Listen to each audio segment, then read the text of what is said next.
You have big dreams. You want to be successful and live the life you've always imagined. But there's a problem. You don't feel like doing the work. You know what you need to do, but you just don't do it. This makes you feel guilty because deep down, you know you can do more. Over time, this guilt adds up, and you start to accept being lazy. Then a new year comes, and you set the same goals again. At first you feel motivated and excited, but soon you start putting things off again. This habit of delaying things becomes part of your routine. Before you know it, you call yourself lazy. But how can you stop this and get things done? Most advice out there only helps a little, like staying off social media or avoiding distractions. These things might work for a short time, but they don't fix the real problem. The real problem is something called inertia.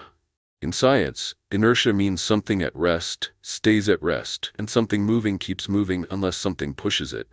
This also applies to tasks. Starting anything, even a small task, needs a little push to get going. But we often imagine that push as being too hard or too big, so we avoid starting and instead do things that feel fun and easy, like scrolling on our phones. To beat procrastination, you need to deal with this inertia. There are two simple ways to do this. The first way is to make starting super easy. For example, instead of saying, "I need to write a 5,000-word essay," tell yourself, "I'll just write 50 words." Writing 50 words feels much smaller and easier, so you're more likely to start. The second way is the 2-minute rule.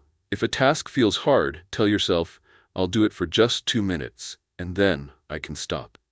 For example, if cleaning your room feels like too much work, play a song and clean for as long as the song plays. Once you start, you'll often keep going without realizing it. This happens because once you're moving, it's easier to keep moving. At first, starting feels hard, like pushing a ball uphill.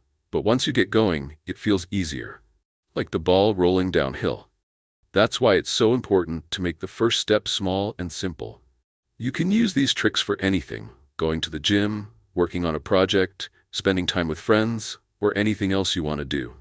Remember, as Martin Luther King Jr. said, you don't have to see the whole staircase, just take the first step.